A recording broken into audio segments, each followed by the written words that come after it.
Hello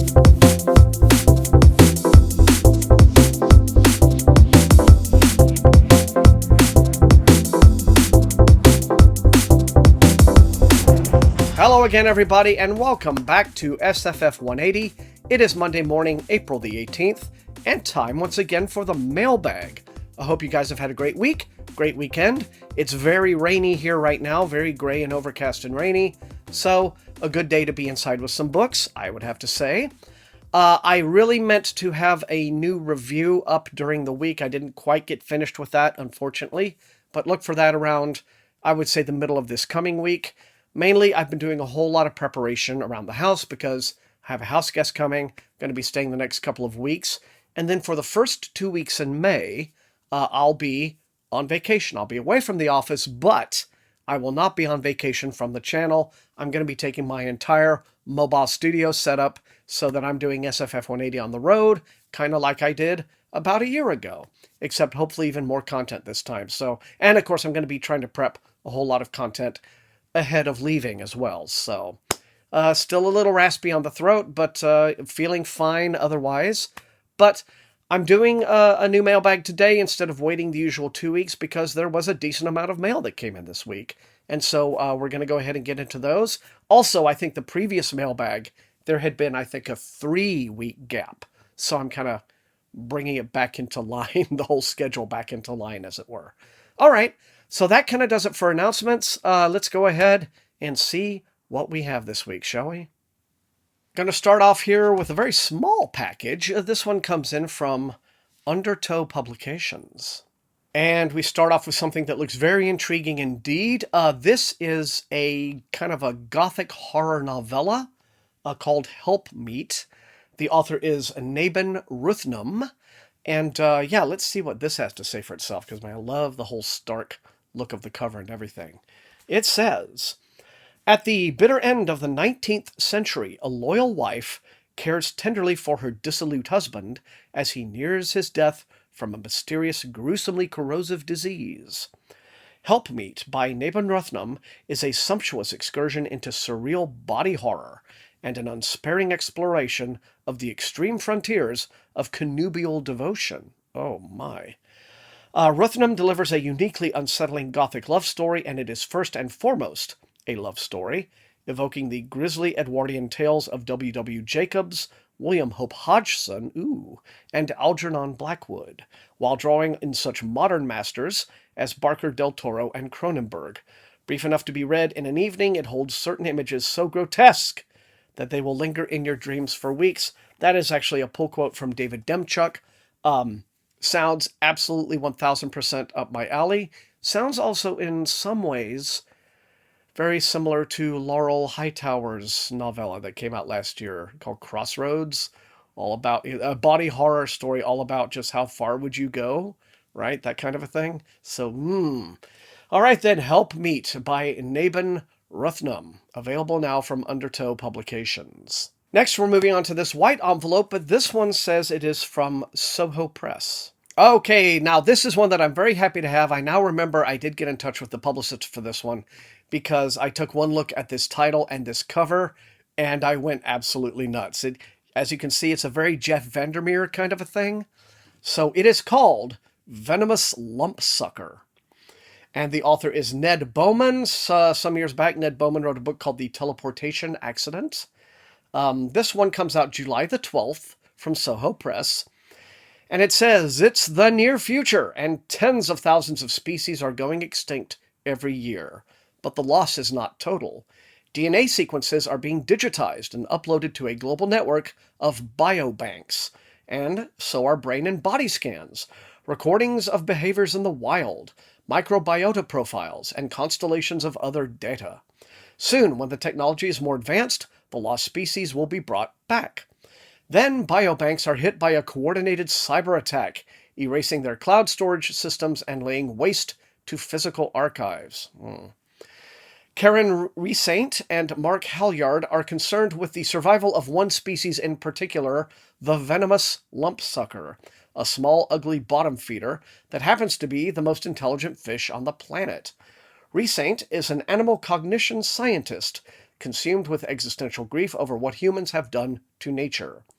Halyard is a jaded corporate environmental impact coordinator connected to the mining operation that wiped out the lumpsucker's last known habitat. Across the dystopian landscapes of the 2030s, the floating cities, toxic waste sanctuaries, and totalitarian hinterlands, Resaint and Halyard hunt for a living lumpsucker. And the farther they travel, the more indications they find of something deeper, a hidden network of power and transformation at the far limits of their understanding. Wow, yeah, okay. Virtuosic and profound, witty and despairing, Venomous Lumpsucker is an exploration of both the grim possibilities of the near future, as well as the surprises it may still hold in store, if only we search for them. Okay, well then, yeah, Venomous Lumpsucker. Let's find this little bastard, shall we? This comes out, as I said, July the 12th from Soho Press. Let me know in the comments. And this one is in from Random Penguin. And for the grimdark crowd, this is the finished copy in hardcover from Ace Books of The Girl in the Moon. Mark Lawrence's, I think, final book in his Books of the Ice trilogy, which I believe is set in the same universe as his Books of the Ancestor trilogy, okay? So this one is, I think, an April or May hardcover from Ace Books, The Girl and the Moon. And of course, I don't really want to give away any plot because of spoilers, but if you're a fan of what he's doing in these series, well, then you already know what to expect. And now we have one from, this one looks like it is from Tor. And this is for a book coming out May the 3rd in hardcover from Tor.com Publishing. It is Seasonal Fears by Seanan McGuire. Now, this is the book coming out in hardcover on May the 3rd. That is not a sequel per se, but a companion volume to Middle Game. So set in that, same kind of fantasy realm. It says, extraordinary new companion novel. That's it. It can be read as a standalone, but of course it would make more sense if you read them all together, right? The King of Winter and the Queen of Summer are dead, and the fight for their crowns begins. Melanie is dying. Harry doesn't want to accept the loss of the one person who gives his life meaning, who brings summer to his world. So when a new road is laid out in front of them, a road that will lead through untold dangers toward a possible lifetime together, walking down it seems to be the only option. But others are following behind with violence in their hearts. And it goes on from there. So Seasonal Fears by Seanan McGuire, available May 3rd from Tor.com Publishing. Moving on down the stack, we have this big vacuum-sealed envelope from Random Penguin. Well, you guys know you can always make Thomas happy with some space opera, and here we go. This is one I've been looking forward to for quite a while. It's called Breaking Day. The author is Adam Oyabanji, and it goes like this. But yeah, this is, I guess, is going to be... No, it says an April hardcover from Daw Books. An oasis of heat and light in the middle of nowhere, interstellar vehicle Archimedes has been hurtling through space for more than 5 generations, ever since the first crew left Earth. But now, the aging starship is preparing to slow and fall into the gravity well of the destination star, Tau Ceti, an event known as Breaking Day. For trainee engineer Ravinder McLeod, born aboard the Archimedes, the world he has always known is coming to an end. Once Archimedes lands, there will be no going back.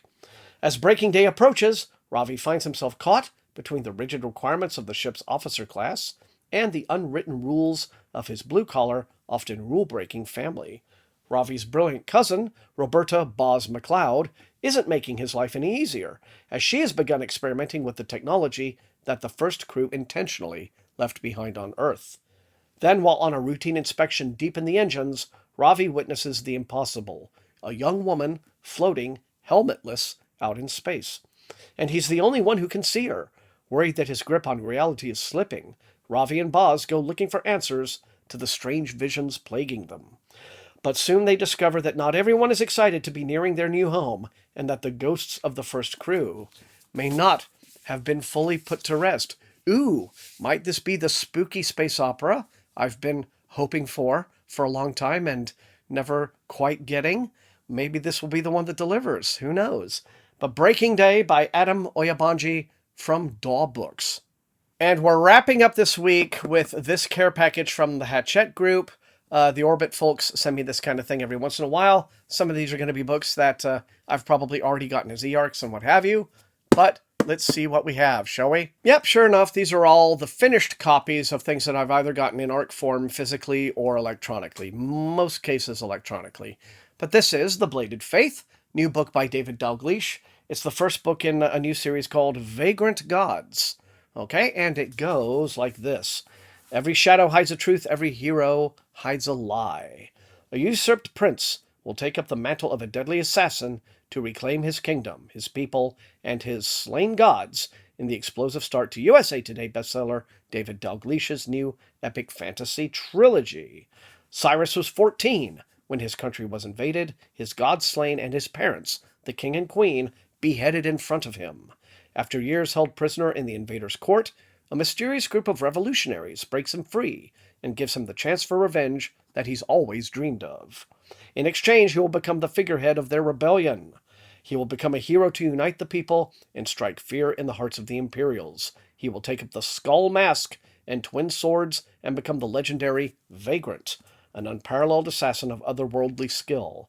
But not all is as it seems. Creating the illusion of a hero is the work of many, and Cyrus will soon discover the true price of his vengeance. Yes, sounds very cool. You know, it looks like Orbit is really kind of turning into Epic Fantasy Central, aren't they? You know, all of the big Epic Fantasy series really do seem, for the most part, to be coming, from them at the moment. So that's fine. I welcome it. The Bladed Faith, first volume in A Vagrant Gods by David Dalgleish, available now from Orbit Books. And next, from the first volume of a series to the final volume of a trilogy, this is The Bloody Throne.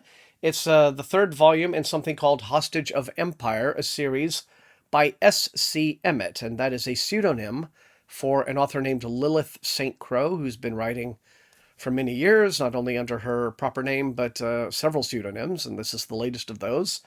So again, I don't really want to give away too many spoilers, because this is, again, the end of a series, but it says, the wheel of destiny is turning, and all will be caught under its weight, and the masterful conclusion of the Hostage of Empire series, an epic tale of war, glory, and survival. Apparently it's set in someplace called the Great Jeon Empire, which is in great turmoil, as you might imagine. And the first books in this series were called The Throne of the Five Winds and The Poison Prince. And now we're wrapping up with The Bloody Throne from Orbit. And last, but by absolutely no means least, of course, we have John Gwynn's The Hunger of the Gods, second book in the Bloodsworn trilogy, sequel to The Shadow of the Gods, which I just reviewed, and the book that I am almost finished with, that I didn't quite get the review done this week for, but you will see, I would suggest perhaps the middle of the week. But yeah, Hunger of the Gods is going to continue that Norse-inspired epic of vengeance and, war between gods, as it were. So, again, and another badass cover for you. So, yep, I guess look for my review of this one very, very soon. Yeah, even when they send them in eARC form, it's always nice to have the finished physicals in my library. Okay, well, there you have it. That is all I've got time for this week's mailbag. I want to thank all of you again for watching. You guys know the drill. Light up those comments. Let me know which of these looks most interesting and exciting to you, which you would like to see me prioritize for review. And otherwise, if you enjoyed watching, please hit the like button, share the video far and wide with all of your SFF reading friends, and above all, please subscribe if you have not done so. That is how the channel grows. You can also support my channel at my TeePublic store and at my Patreon, although right now I think I'm still encouraging people, if you're in a money donating mood, please again find those Ukrainian aid organizations online, send your money there, and let them do something to help some of those people out, because it remains a very grim situation over there. But if you are one of my patrons, again, I appreciate you very much. Thank you so much for that added support. I use the Patreon money, of course, to pay my channel artist, Matt Olson, who does all of my lovely thumbnails and other illustrations for me as I need them. So thanks very much for that. And I want to thank all the rest of you guys for being the very best viewers in all of BookTube. And until I see all of you next time, stay safe and healthy, and happy reading.